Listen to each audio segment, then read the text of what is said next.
If a narcissist believes you will be hard to manage, they might use these strategies. It's well known that most narcissists have a few characteristics in common. How far do narcissists usually go to feel better about themselves when their plans backfire? When everything is visible and everyone is in the exact position you desire. When a loved one is no longer under the narcissist's control, what can we expect? I would appreciate it if you could subscribe to my channel if you like this video and you think others would too. Once more, the information in this video is not intended to diagnose mental health conditions or take the place of medical advice. We can now proceed. Narcissists find it difficult to accept constructive criticism because they are so focused on their own emotions and other people's approval. Because they are unable to empathize, they might become manipulative. Let's face it, all of us have done something similar at some point. Perhaps not quite as extreme as this, but close enough.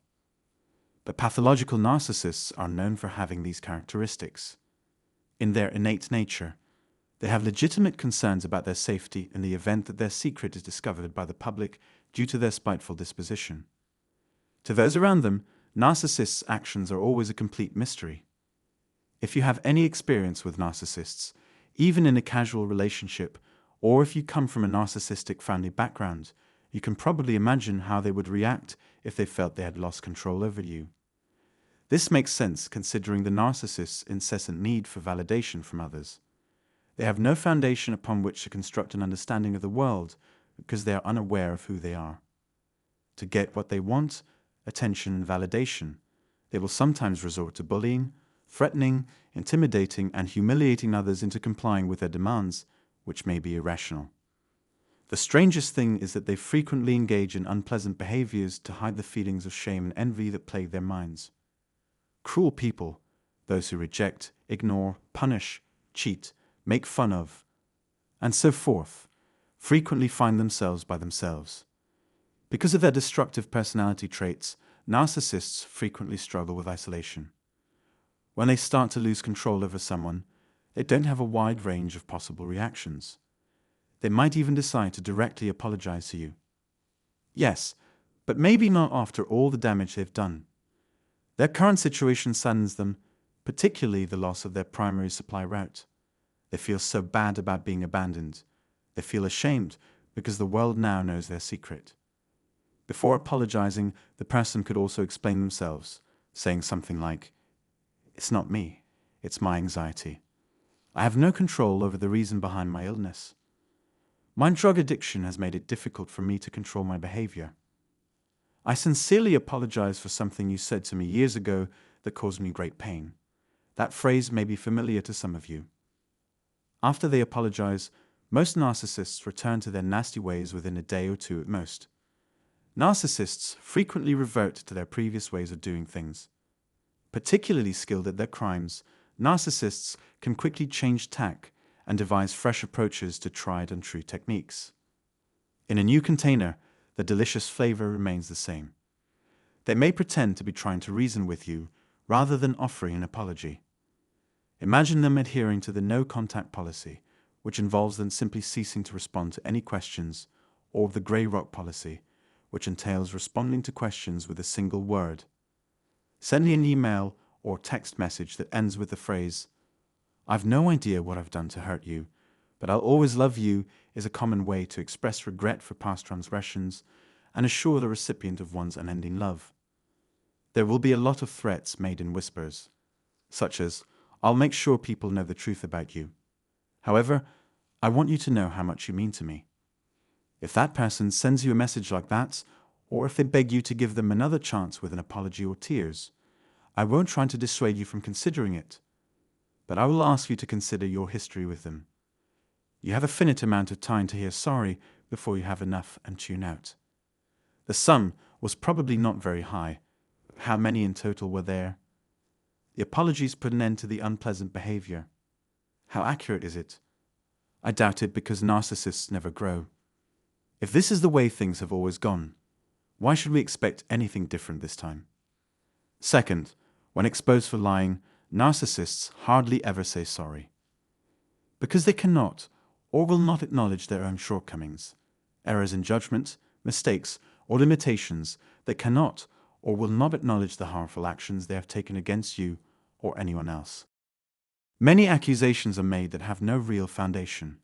They will misrepresent your actions or words, or they will say you said things you never said. Make up tales to lead people to believe differently about who you are and what your genuine goals are. If you and your narcissistic ex were together for a long time, your ex might have developed into a skilled manipulator and gaslighter. Should it appear that individuals place greater trust in the narcissist than in you, you might begin to question your own sanity. When it comes to managing a covert black campaign, covert narcissists are experts at projecting an air of humility and remorse to those outside their group. Third, they might try to contact people you know outside of the relationship using their genuine caring for them as an excuse if they haven't already. For a narcissist, having complete control over their immediate environment is crucial. Expressing to someone your concern for them, your care, or your sudden interest in something they might find interesting. A narcissist will rapidly develop a close relationship with each person in the group that they join. They could make an effort to communicate with them directly by giving them calls, sending cards, or extending invitations to get-togethers. Contrary to what they might appear to be at first, narcissists are continuously attempting to establish their goodness and deserve respect. Furthermore, this serves the narcissist's interests in many ways. The idea is to get trustworthy friends or flying monkeys to spy on them. To monitor you, that's correct. These people are used by narcissists to spy on you and gather as much information as possible about you. The primary goal is to subdue the victim through fear or to maintain control over them, so that the abuser can continue to injure them. The narcissist employs this strategy to control both their own and other people's feelings. Narcissism is destructive because it tries to physically destroy its victim after first undermining it psychologically. At the fourth position, they will use the projection technique to worsen the situation for their victims. Psychological blackmail is a common tactic used by narcissists to make their victims accept responsibility for their actions. A narcissist may attempt to take advantage of people's sorrow over the loss of a close friend or loved one in order to make them feel sorry for them. It strikes me as really brave. To make people feel bad for them and give them what they want, they will do anything, even lie and manipulate others. They will not cease pleading, sobbing, complaining, becoming enraged, etc. until the victim extends an apology. I always use the expression, "they wet the bed and blamed the blanket," to describe situations like this. 5. They're becoming petty and resentful. All of the problems in your life stem from you. The narcissist will say, "You have no right to do that," if you attempt to read their thoughts. If you decide you can no longer put up with my behavior, nobody can make you. Remember that narcissists hold their victims accountable for all of their misfortunes. Some people are just naturally violent or destructive. They could spread negative rumors about you to others. If they think withholding information, assets, or data will help them, they may do so. They'll do whatever they think it takes to get back in control of their prey without second thought. Proper behavior needed to be shown by example for their victims. 6. They might attempt to form a trauma bond if they are unable to continue their deception, control, or threat.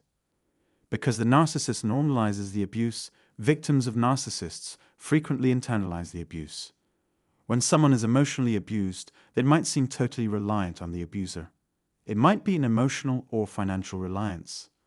For instance, if a couple is raising a family together, they are more likely to spend time together, no matter how unhealthy together. Maybe they can never get away from their abuser because they have become utterly dependent on them. An additional possibility is a medical condition or other physical factor. The narcissist will attempt to create a trauma bond with you if you don't already have one by bringing up painful memories from your respective pasts. They would take all reasonable steps to impede your ability to break free and pursue your desires, even in the event that one already existed. A narcissist who feels they are losing control and influence over another person may exhibit these behaviors and thoughts. There's obviously more to it than that. As a result, kindly leave your comments in the area below regarding this subject. In order to ensure that you don't miss any of my future uploads, Kindly hit the bell icon and subscribe to my channel if you like this video. Thank you very much for it.